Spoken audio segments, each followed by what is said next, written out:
Yeah, right. All right. What is going on, everybody? Blaze over here at the Blue Chip Athletic Club podcast. I'm stoked to welcome my boy Matt O onto the show. I'm going to let you do a little bit of like origin story and stuff in a second, but real quick, I want to shout out our partners over at First Form, where we get all of our supplements that we use over here. If you guys are looking for any of that stuff, let us know. Hit us up. We'll send you sample packs. We actually just got some new ones in the mail that we're ready to ship out. Greens and protein samples to any of you guys. Matt, if you want one, we'll definitely send one down your way too. And then we're running specials with our new app as well, where you can get your first month for free using the code FREEMONTH, and you guys can hit us up for that link, and we'll get you into our app. But without further ado, Matt, dude, tell the people a little bit about you, who you are, where you're from, and then I'll let you go, and we'll start kicking this thing off. Yeah, man, for sure. First off, dude, I love the First Form partnership. I use their supplements as well. I love what they stand for, their company. So shameless plug to get yourself some First Form Yeah, supplements. and Andy Frisella is just a madman, dude. So yeah, all the Frisellas are madmen, dude, man. He's not for everybody, but he's got a good message. Yeah, for sure. Yeah, so I'll kind of keep it general here. So Blaze and I met. We were up at the academy, so went to the Coast Guard Academy. I graduated in 2018. Played football there, so played sports kind of growing up throughout all of in high school and college. Graduated there. Did the kind of Coast Guard boat tour. Got picked up for flight school, and I'm currently in New Orleans, where I'm stationed with my wife, who we both met up at the academy. So and you guys just got snow, dude. Yeah, dude, it's crazy. First time in like over 100 some years. And dude, I hate to interrupt you, but I cannot believe that you guys got like 6 inches or what was it? Like, did you get like a foot closer to that or what? Dude, it was like some areas got 8 inches, some areas got 9. Like the bridge is all Absolutely got covered in snow. So yeah, no, dude, you're good. You're good. Yeah, for snow over like in New Orleans, you'd never expect it, dude. It was crazy. It was crazy. I mean, this whole week, like nobody's working. You can't even like the snow's finally starting to melt as the temperatures rise, but like, dude, it was so bad. Something tells me there's a bazillion accidents down there too. Oh, dude, yeah, they're like, stay off the road, stay at home, don't get on the road. But it makes sense. Like this area is not used to snow whatsoever. Yeah. So, yeah. But anyways, yeah. So New Orleans, right? We're here, stationed here. Both my wife and I, we are in New Orleans till 2027, and then kind of we'll see where that chapter goes for both of our careers.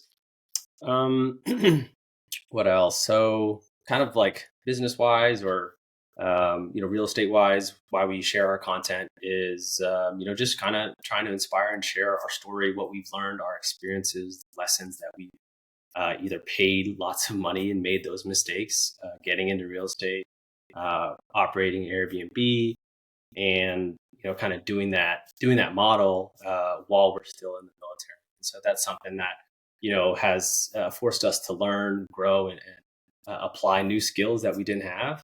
But it's certainly worth it, and it kind of aligns us on the big picture. Long-term goal is kind of building that generational wealth and providing for the next generation to set them up for success and be able to pass down something more than just material things, but some lessons and life skills as well. Yeah. So this is something that I definitely wanted to get in with you too. And where are you from originally? So originally born actually in Bethesda, Maryland. Grew up in Northern Virginia, high school in DC. So that DMV. The DMV, dude. The DMV. Yeah. This is something that I really want to get into with you because like you are another person, and this may be like kind of our small like microcosm of like a community, but I feel like there's not a lot of people that are in the Coast Guard, especially flying planes and helicopters like you do, that are doing things outside of that primary job. And I see like you and Jess both, like you guys work really hard, and Jess is Matt's wife for everybody who is listening on here, but working really hard at like finding other ways to make yourself better and improve. And I really want to like hone in on like, hey, are you guys just like sharing a story and showing like what you guys do, or are you coaching and helping other people along the way in real estate? Like, what is your guys's, I guess, business model? Are you making any money doing it? Like, I want to know a little bit more about like what you guys have going on, because it's really, really cool.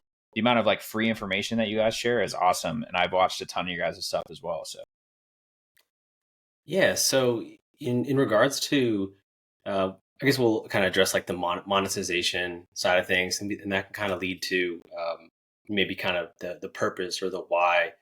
But for in real estate, most of the money that we make or that we create is generated from that rental income, right? So you hear real estate is the ideal investment. So it's like I is your monthly income. D is like depreciation benefits through taxes. E is equity buildup, right? So that's on your mortgage, just kind of principal pay down. A is that appreciation, kind of like the cherry on top, right? And then L is leverage, right? So leverage is me putting, in our case, right, in the military, the VA has this cool program with the VA loan. So me putting basically 0% down and getting a 300K, 400, 800K plus asset. I get all the benefits of that asset leverage using the bank's money, right? So that's kind of the gist of why we use real estate. And in terms of like monetization, we just wanted to share the story, some of the lessons we learned. Um, like kind of you were talking full time W-2, right? Full time pilot. She's full time in law school. So while coaching is certainly like an avenue to make money, we choose to just give out all of our content for free. So we don't really take on any clients for personal coaching. But we're certainly, people are more than welcome, and people have, reached out like, hey, can you analyze this deal? And we're like, yeah, sure. Like, if you do it more oftentimes, like it becomes second nature, right? So like you work out a lot. It's like you can give somebody some workout tips and tricks. Like, why not, right? So we don't mind doing that. We've had our peers reach out. They're thinking about, hey, I'm going to my new PCS station. Should I buy a property? What do I look out for? And so we kind of generate a little bit of a template that we'll just share out with friends and family or people that reach out. So yeah, any sort of information that you want, you can get. I give everything out for free. Kind of adopting a little bit of the Alex Hormozy, just give, and then in 5 to 10 years, maybe we'll end up get some, but it's not the number one motivation or the moving factor. yeah, it's awesome, man. And like, it's funny. Like, I think that you'll see the more that you do that, and I've seen it too. Like, we give a ton of stuff away totally for free. And you heard me kind of on my spiel of like sending out supplements and free months in our coaching app and all that stuff too. It's funny how like you start to do that, and I feel like the more you do that, the more like anything else starts to like come back to you and work out for you, because people are seeing that you're not coming at it from a vein of like you're just hustling for money. You're not trying to work out. You're trying to actually help people and provide them some sort of resource guide or value outside of what everyone's going to see, which is like, hey, you guys are talking to smart people about money, finance, and real estate, and helping other people that are, whether in the active duty military or not, kind of figure out their own path along the way. So like, what was the reason that you guys decided real estate? Like, was the calling? Like, there's you talk to finance guys, and there's crypto guys, there's whatever else, and I'm a big fan of real estate as well. And my answer, I guess, would probably be like, they're not making more land, so like, I guess Fair. that's my idea, is like, the fact that that's not like happening, and things are getting appreciation and inflation and all these other kind of things. But what's the reason that you and Jess decided to kind of like open up this can of worms and even like share the journey too? Because that's, people will probably see like a video that you guys post a couple of times a week, but they don't see the amount of like effort it takes to go out and talk to these people or make these like resources and all this other stuff. So like, I'm curious, like, why real estate, and then why like the calling to kind of share the message. Yeah, so I think, and depends on who you ask, that's probably successful or on the road to success, right? Like every avenue or every, I guess maybe call it sector, can probably be successful, right? Like I could be really successful if I like, um, selling jerseys or selling shoes or sneakers online, right? Like sales. Um, and so I think you kind of have to ask yourself, like, what kind of fits that lifestyle? What skills do you have? And then maybe like kind of what tools are available to you, right? And so to kind of talk about the lifestyle piece is like both, you know, Jess was in Houston and I was in Jacksonville, and then I got picked up for flight school, went to Pensacola.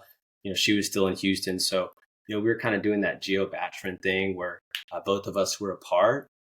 And so, for us to kind of hit on that lifestyle aspect, it was it was not that much of a sacrifice. We were already living apart, so we might as well just see how we could like, we looked at our overall monthly expenses, and housing was like shocker, the number one. So the question like you could ask yourself is like, okay, well, can I reduce my number one expense? Like, how do I reduce my number one expense? And that's kind of where the roommates and the whole house hacking model really um, kind of took off, right? Like I was in flight school, used a VA loan in 2020, got a property, and had two other flight students that were living with me. And it's like you start running the numbers, and you're like, oh man, like can this actually happen? Like, is this true? So like, there's a little bit of that.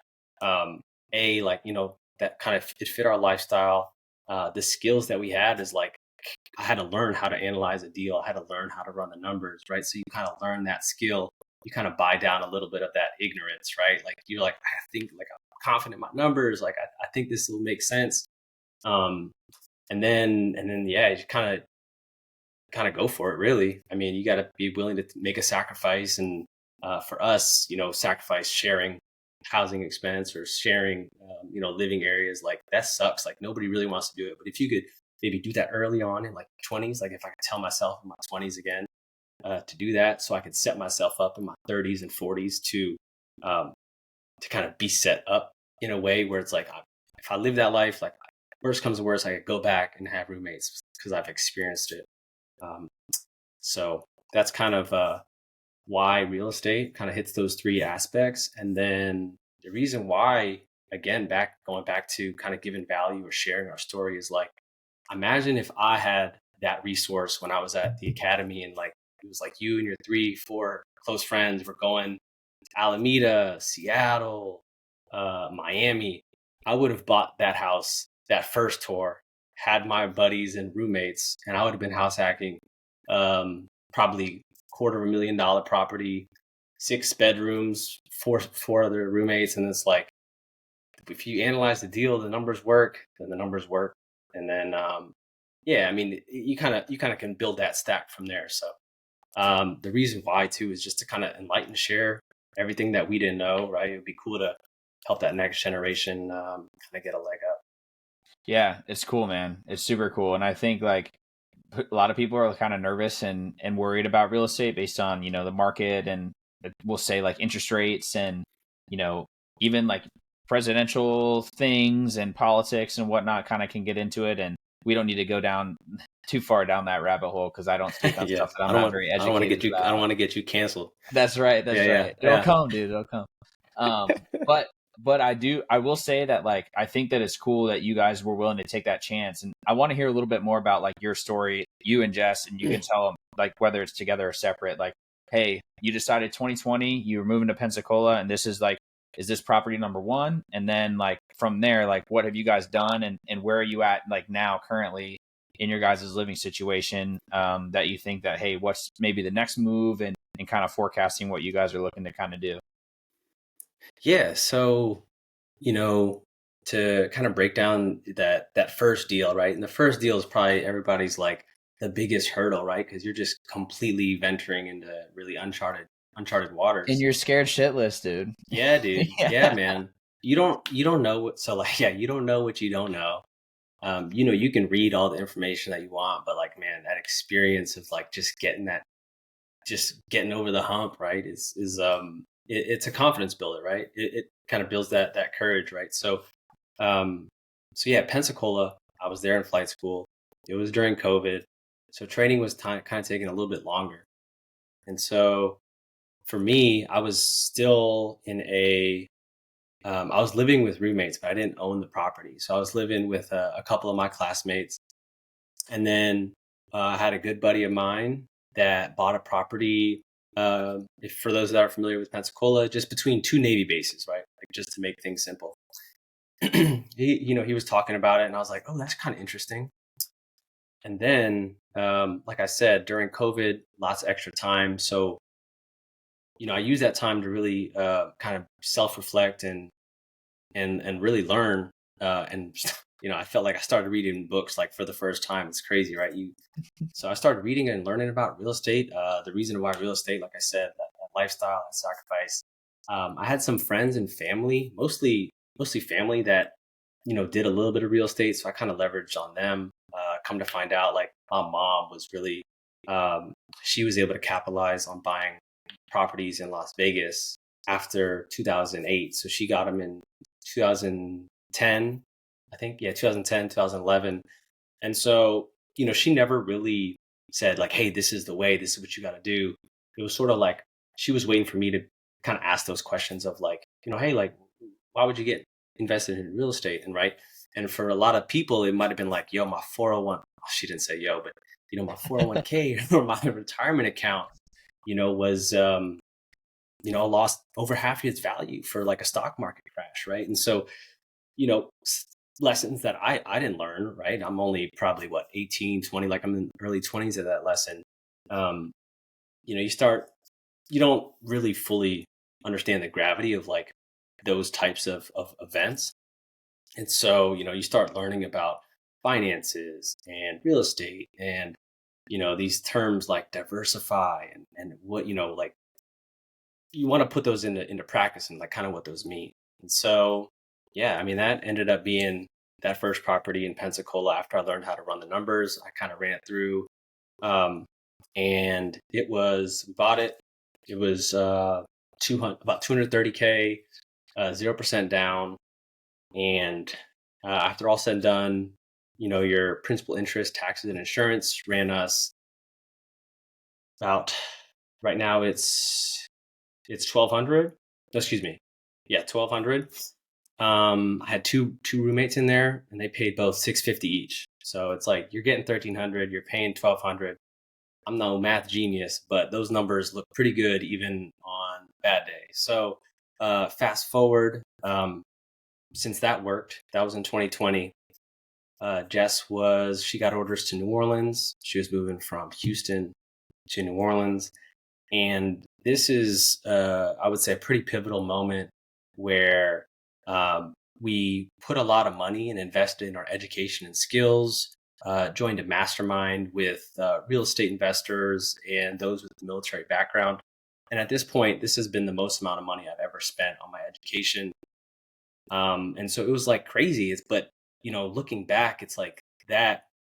I think those are like, $5,000-6,000 investment, right, in your skills and your education is literally a drop in the bucket in the generational wealth of being in the right rooms and changing your perspective, changing your mindset.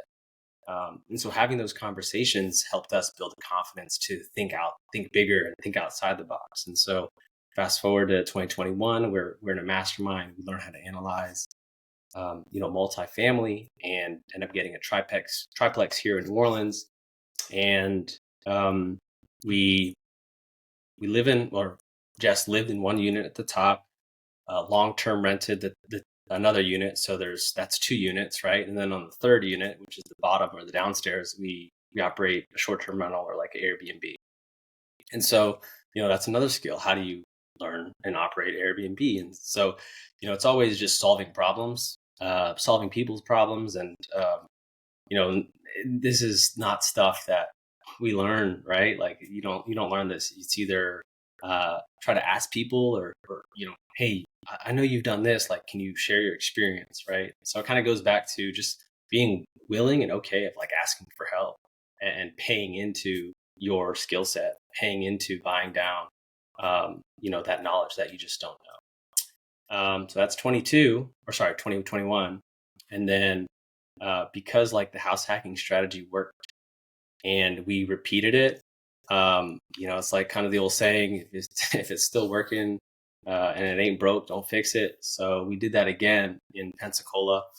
The reason we were able to do it in Pensacola is because I shifted from like basically they called it knife, but it was like API IFS up to whiting. So I basically did advanced up in whiting, and so I was able to justify through the VA because I was closer to my next duty unit is at whiting.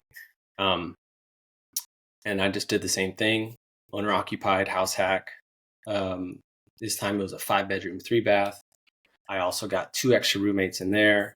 And then I converted that first property that we had into a long-term rental, which both now are managed by property management in Florida while I moved here in 2023. So that following that year. And so Jess and I both still live up here. Instead of a long-term, we do kind of medium term. So just stays over 30 days. And then we still operate the Airbnb in the bottom unit here in New Orleans. And so that's kind of the skinny for us right now. That's it definitely keeps us busy between both her full time in law school and me still doing full time at work. And so I think for right now it fits our lifestyle. It's stretching us, but we don't exactly know what the future holds because, like you said, real estate. Some of it's time. Like the timing in the market, like, does it make sense? Well, right now, insurance rates are things that we're having to really evaluate. And those really start killing some cash flow numbers, analyze them, at least in our respects. So who knows if it makes sense to get a deal here, but for now, we might have to look elsewhere. Yeah, dude, talk about a crazy like journey that you guys had to where you're kind of like, you pinballed twice and were able to like double down in Pensacola, and then she was able to probably use her residency of New Orleans to be able to do that too over there on that property also. And you, based on the timelines, it sounds like your guys' rates are probably pretty good at each of those places, at least relatively low, according to like at least comparing to what they are right now. Which Yeah. I'm sure it definitely Better to helps. be lucky than good sometimes, like you Yeah. can't always time the market. So, no, we're definitely very fortunate to make that move when we did. Yeah, I don't think Chelsea is ever going to listen to this, but I want to hear your plug because I'm trying to get her to bite off on a potential multifamily when we're inevitably moving this summer. Tell Okay. me about let's hear pros, cons, operating, living in multifamily. I've seen the numbers of a lot of people that are able to make it work, and I haven't obviously chatted with you too much about it up until today, but I'd love to hear kind of about your guys' experience there, even in Airbnb too. Like, I feel like that's just such an interesting, I don't know, place to be where you're like, I mean, you're essentially like hotel management, like to a degree, right? I mean, like you're going down, and I'm not sure if you guys sublet or contract out to like clean the place and set things up, or if you guys are doing it yourself. So I want to hear a little bit about your guys' kind of experience with that and how that's been over the past, would you say you guys did that in 23 that you moved out there? So past, I guess, year and a half or 2 years. Yeah. So, yeah, the plug about the multifamily, I won't forget that. Yeah. So we've been operating Airbnb. Jess was actually doing it by herself. She was Oh killing my it. gosh, what a Um, savage, dude. Shout in out to in Jess, man. Yeah, yo, major shout out. Um, in 21. So we've been operating it a good bit. I remember it's so funny, dude. I remember like if I, like like if you got a flight schedule on, it comes like, oh shoot, I'm not flying Monday. So every weekend I'd be driving out to New Orleans. And some weekends it'd be like because we had to go, furnish the property or do new furniture or like, get in there. So I remember trying to help out as best I could, but I won't steal the thunder from her. She was really, really helpful in there. But yes, no, we do definitely hire cleaners that do clean the place. We kind of just do a little QA, and then obviously there are so much software, AI integration that we can use to our advantage, which helps reduce some of that burden and that workload.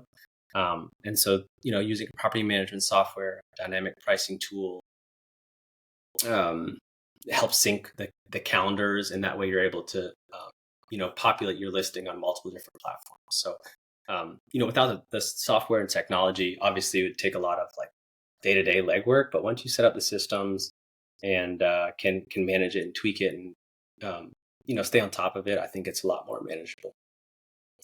So the plug for multifamily, I think, yes, Chelsea, if you ever listen to this, listen up right now, dude. Listen. Yeah, you really you kind of just ask yourself, like, what are our goals, right? Like what are our non-negotiables? Like if the white picket fence and big backyard and a 4-bedroom 2-bath with 14-foot vault ceilings are your non-negotiables, then the multifamily is what I mean? It's like it's not going to It's a work. no for me, It's a dog. You're like no. Randy Yeah, it's a Jackson, no. dude. It's a no for You me, gotta dog. let them know, dude. So you gotta really sit down and say, like, hey, where are we willing to sacrifice?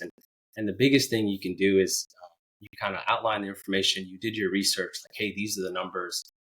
This is what we can expect to either generate or bring in. And I think the biggest thing too is you say, like, this is not our forever home. This is sort of like a chess piece on the grand scheme of our life, where we're moving this way right now, so that way we can live another way 5-10 years down the road, because we're going to be able to, if not eliminate or greatly eliminate, or I mean, even you get a home run deal, you're making money on your living expense. Like, that's crazy, right?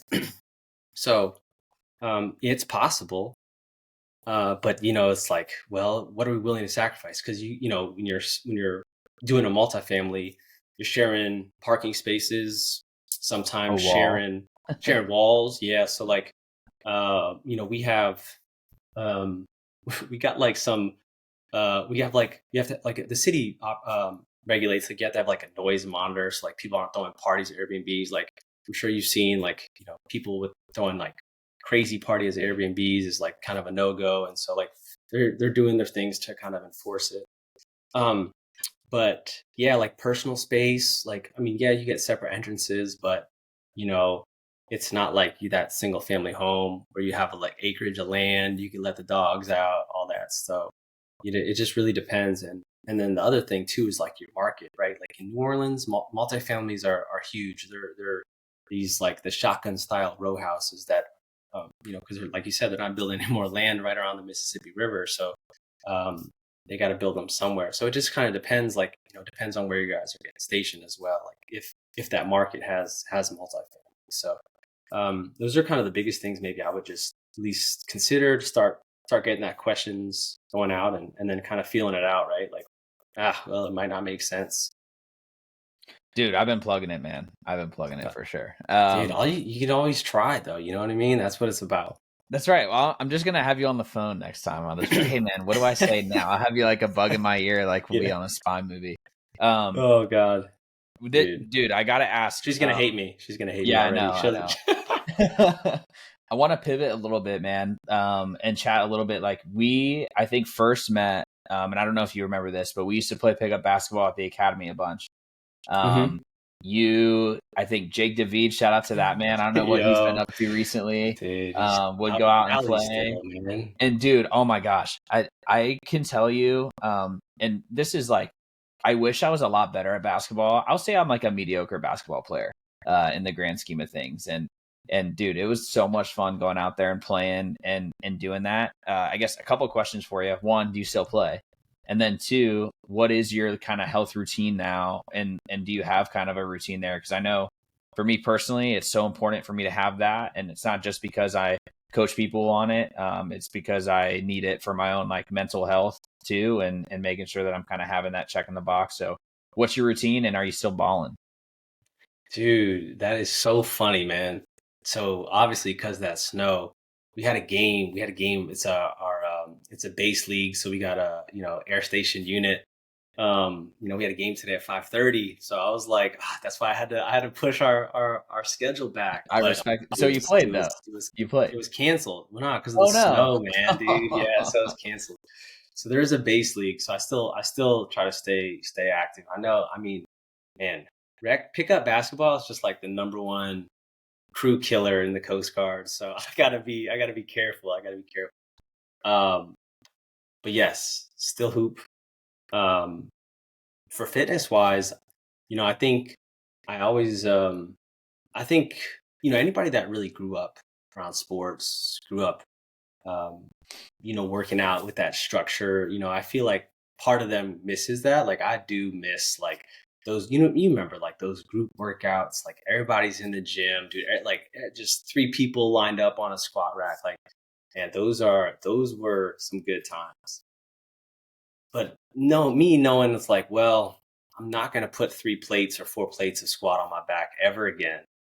My knees already hurt from football. Me Like my neither, dude. back's probably I gonna don't pick up hurt. I don't pick Yeah, up shit like that anymore either, bro. dude. Yeah, back's probably gonna hurt because of flying helicopters. So I like to think, you know, what is my overall goal with fitness? And I think you hit it right. It's people have different ways of coping with stress or a relief, and so I think part of that is just getting out. I actually do a lot of like weighted vests, walks. I try to picked it up in flight school. Like I was doing all those, like, how flashcards, memorizing EPs, all that stuff. So like I kind of picked that up. So I do. Emergency procedures for all those people that Yeah, don't know. yeah, Yeah, yeah. yeah. I You know. got to break it Gosh, down, dude. I Break got it to down. break it Yeah, down. yeah. Know the audience. Know the Yeah, audience. that's it. That's it. So man, like I'm just going through these flashcards, and it kind of stuck where I put on some podcasts and go for a weighted vest walk. Do that first thing in the morning if I can. If I'm on duty, that's easy because like I got my gear down there. Um, and then not so much like that kind of real big strength and conditioning from like a sports or a program perspective, but I still do compound leg movements or compound upper body movements. So like your squat, your bench press, your deadlift, just do a push pull leg split. And then I just try to eat healthy, a little higher protein. Watch kind of like the sodas, the sugars. Try to get your fruits and vegetables. Holy shit, Try to keep guys. it simple. Matt just broke it down. That is how you stay healthy. It's Yeah, that simple. Drop the mic, dude. Walk away. I, You're not dude. killing yourself. No, It's no, no, I great, man. can't. I love it. No, this is Yeah, so excellent. Like hearing like you do a weighted walk, you lift some weights, you eat relatively healthy, and Matt's in good shape, people, and he still plays basketball and he's able to make it happen. So trying. yeah, yeah. No, I'm telling you, man, it's like we overcomplicate it, and I can get on a soapbox and I'll never get off. But yeah, it's really can be very simple. And then that's the longevity game, right? Like you want to keep being able to play basketball when you're older, or still be able to move and you talked about the next generation before too, like be around for them and be able to do that too. So yeah, that's awesome, man. Yeah, I love the split. I'm a big fan of still lifting weights and still, getting that itch scratched, but then also being able to move around and do your thing too. Um, yeah. No, no, I appreciate it. It's yeah. I think like you said, man, that longevity, right? Like that's probably the biggest thing. It's like, am I doing one rep maxes nowadays? Probably not. That's just like a adds too much risk. no, man, but you said it earlier too, and you didn't say it quite this way. But I think about like fitness and money and finance, I think, and probably real estate as well, as like very, very similar paths where it's like you're in a season, and like Mhm. maybe in that season as a college athlete, like your season was like, let me one rep max, let me like build as much strength as I can, put on the weight, do the X, Y, or Z thing. But like, bro, like I turned 30 this year, dude, and that's not my season anymore. And that's like the same with like the real estate game. Is like I feel like I'm still in a position and in a season like financially where I still want to set myself up for this like this moment to where it doesn't need to be perfect now. I mean I was chatting with my wife like this past week because we started opening up the house hunt down in the Clearwater St. Pete area because I think that's where we're going to be going. Ooh, Um, nice. but it's like if we can find like a 70 to 80% solution down there, then our numbers work out, and that's what we want to do. Like that is going to be like really, really effective for us and making that happen. It does not need to be a place that's perfect. Does not need to be a place that we can see ourselves like growing old and living in for forever. Sure. And I think that's the same way with your training, right? Like if you're still one rep maxing and you're 60 years old, like it's probably going to hurt your body and put you in a spot where it's going to be really tough. But if you're able to like functionally move and find a way to keep doing things that you love with people you enjoy, like that's what it's all about. So it's crazy how many like parallels that you can draw between like the finance world and the health world. It's like very, very similar in a lot of ways. Yeah. Yeah. No, I think that's like such a great way to connect it all. And I think, I like, while they might seem, at the surface, very, different independent things, you're able to kind of boil it down to like, there's a lot more that's connected than we know. And yeah, I think, like you said, making things simplified, I think helps people to understand that, they too can achieve whatever goal they set, right? Um, it's not a mystery, I would say. That's probably the biggest thing. It's like, it's not a mystery, man. Yeah. So tell me now, this is a great segue. So I'm a newbie real estate investor, or even me now today, where I'm like, hey, I'm probably going to move this summer. I'm going to go to this other place. What is your advice for somebody who is like, hey, dude, I listen to Matt, and I'm like, I am really looking to get my foot in this door. Where do I start? How can I set myself up for success so I'm not making mistakes that, maybe their parents made and that kind of freaked them out from away from buying a house and they only have rented so far, or they had a bad experience with a tenant or something like that. Like tell me it can be one piece of advice or multiple pieces to where like you're like, hey, this would be something that I really wish I knew or I Mhm. have used and it's helped me a lot in my kind of journey. Yeah, I think um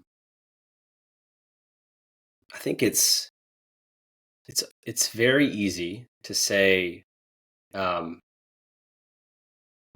it's very easy to say, "Hell, just uh go buy a house and get roommates," right? Like that's all you got to do. Like um but I think you really got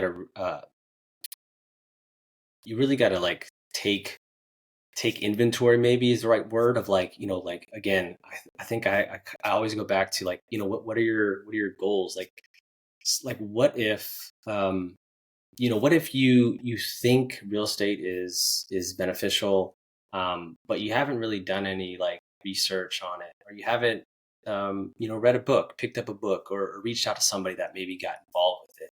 So I think it's like like kind of getting a little bit of that knowledge base, kind of buy down that ignorance. And then like I said, sitting down and saying like, okay, kind of what are my goals, like what is the big picture, do I want to own a property in XYZ location, or based on the way that the current financial environment is, right, where we have relatively high median home prices, and I will say not historically, but like I would say because of the recency of going from 2 to 3 to 4% interest rates in 2020, 2021, 2022, I think people are having a little bit of that recency bias where they're like, why would I get a rate that's 7% when just 3 years ago I could have got one that's 3 or 4%?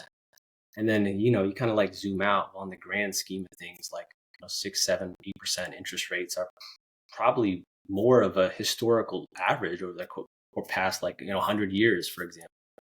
Um, and so, it's not really just one, it sucks. It's not really one straight answer. It's a identifying maybe like multiple variables in the overall big picture of like what you're trying to achieve. And so if you are someone that is trying to achieve,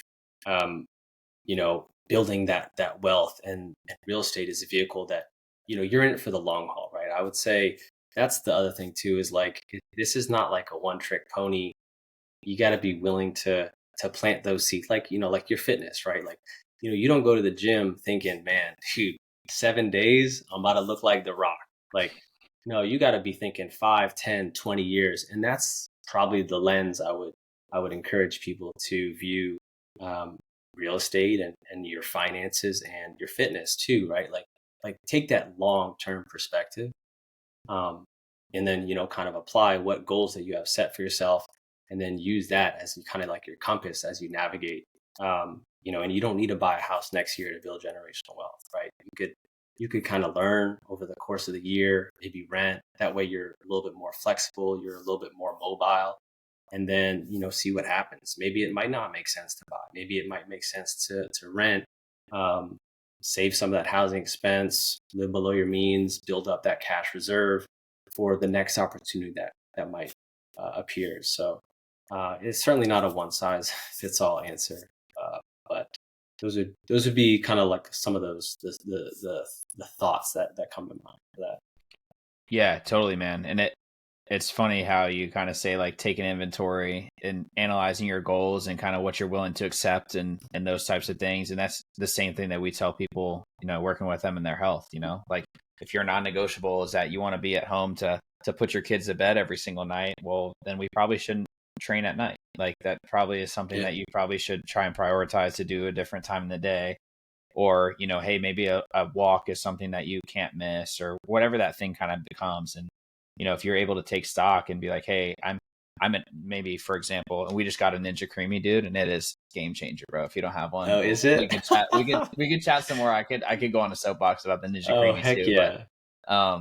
it's like, hey, if you're like somebody who's like an ice cream person, and first off, if you don't have a Ninja Creamy, go buy one. But secondly, like if you're like, hey, Obviously. this is, and I'm not sponsored by Ninja, although if they would like to, we can chat about it for sure, and we can make that plug more often. But if you're like, hey, I'm an ice cream person and I want to like have ice cream every single day, it's like, okay, so how do we make having ice cream every single day work for the rest of your health and wellness goals? And that's the same Mhm. thing I feel like with real estate is like, how do we make, your non-negotiable of like living in a house to then be here to then get you to that other point. And I think, you talked earlier about being in a mastermind group, and I'm curious, what are some of the big takeaways that you got from that? And then are you still in it too? I guess is my other question for you. But yeah, just being able to kind of apply those things to be able to make it happen, I feel like so important. So tell me a little bit about the mastermind, and then we'll kind of wrap up and I'll let you get out of here. Yeah, yeah. So the mastermind it was run by Navy grads. So it's called White Feather Investments, and they do a kind of it's a 6 week. No, I think it's 6 weeks. No, sorry, it's a 6 month. Yeah, that's right. It's a 6 month real estate accelerator. It could change by now because that was back in 2021, early 2021. Um, and basically, it kind of broke down, real estate, and obviously their background was those that are in the military. So I kind of use that as like my like, okay, that kind of appeals to the target audience. Like I was in the military, like I'm still in the military, and I'm looking to get into real estate. So those two met. Listened to them on a podcast a couple times, so like kind of did like my own little vetting, and then after that, it was just like I knew I wanted to learn, and I knew I had so much to learn, and so I used that as my way to buy down kind of that skill set of what I didn't know. And so that was a mastermind that lasted 6 months. So it's sort of like a real estate accelerator for 6 months, and then some people do deals, some people don't do deals, and they kind of go around separate ways. So I'm currently not affiliated in any way like with that mastermind per se, but I do kind of like now is I'm involved with it's you've heard of School, right? School is Yeah. like Facebook groups, but like for people that want to create and all that stuff. So we have like there's a school for like real estate. Come with people that I talk with on some lives, and some recently like one right on a time is sort of like a community that I've kind of found as they're spreading a really good message. Um, and it's sort of a people I could do like lives with and share content with. So that kind of niche fit a little bit. Not too many people are sharing content with the military and the white feather stuff that I was in. So that's just kind of how things work. And the reason I would say why it makes sense to get involved with masterminds is like you're basically you want to be able to um, be in those rooms where you are not the smartest, and people are having these grand and huge ideas that might seem like everyday tasks for them, but at some point they had to start and it's like somewhere, right? And so, just being able to, um, it's like a real big mind shift to say like, like I too can achieve that, or I want to achieve X, Y, and Z. How do I do that? What are the steps I need to do, and who do I surround myself with? And so, I think there's a lot that's, being willing to ask for help, kind of is a big part of that, right? Like we don't know everything, so yeah, that would be my plug, to get involved for like-minded folks, be willing to, ask for help.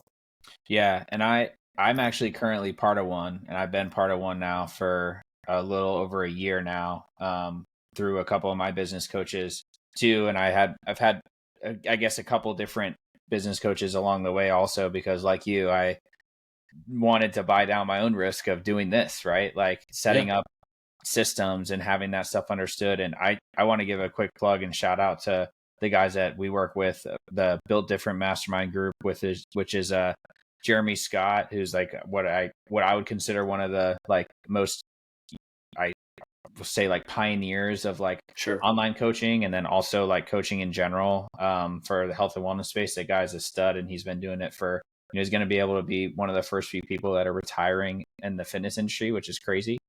Oh, that's And awesome. yeah, and then the other guy is Dave DiLorenzo, who he's actually an insurance guy, who works bar restaurant insurance down, and is just a ball of energy, and someone who I think is just an incredible like asset marketer, kind of all these things. And we've got, a group of 4 or 5 of us that are in that close knit circle of people that are all trying to kind of build their brand and build their business, and honestly like share ideas. Like what I think Yeah. is so interesting about that space is like it's not like you versus me, or like our business are competing. It's like, dude, I just made this program. Like, what do you guys think about it? Oh, do you want to create something yourself? Like, here's the pamphlet, and here's the Canva page, and here's the marketing material. And like working with other people like that who are like on the same path is honestly like really nice, because we said it earlier, dude, like on our circles for sure, there's not a lot of people that are doing something outside of flying Coast Guard aircraft. And that's not to say that that's a good or bad thing. It's just like your circles are a little bit different. And when you're able to surround yourself with people that are like trying to achieve something else and something greater, and you feel called to that, like it's really nice to have other people around you that kind of have your back. And that's part of the reason why I was in it and I'm still in it. Um, and I continue and plan to do it. And they're actually expanding to be more kind of like, we'll say like, I don't want to say like worldwide, but they're essentially creating like a lower ticket community where now they're actually going to start expanding in to get more people that run small businesses to be able to be in there and get the tips and tricks and the marketing material too. So, yeah, Oh, it's that's just, awesome. yeah, it's really great. And it's just something that I'll say, like, again, to echo everything that you said, like get involved, like find people that you resonate with. And then, and if it's Matt, let us know. We'll shoot you guys his information, and we'll leave all this stuff down in the show notes. Yeah. Because I definitely will be hitting them up too for sure over the next couple of months and be like, hey, dude, should I buy this multifamily house right here? Or where Dude, are we looking at, love it. dude? I Yeah, love it, because man. Yeah, send them my way, dude. I'd love to give you my 2 cents. yeah, I love it, man. Well, cool, dude. I really appreciate you coming on. Thank you again for your time. I know it's valuable. It's something that we don't get enough of, and we never get it back. So thanks again. I'll throw, like I said, all of your stuff that you want me to in the show notes here. So Instagram handles, whatever you guys have, your school community, if you want any of that stuff in there, just shoot it my way. And then we'll get that thing rocking. So just real quick for everybody else, and I guess for me included too, you don't stop playing because you get old. You get old because you stop playing. And we'll see you guys in the next Facts. episode, man. That's right. Facts. Go ball. Go play some ball. That's Thank right. you, man. Thank Of you, Blaze. course, brother. Appreciate Thanks it. for coming on.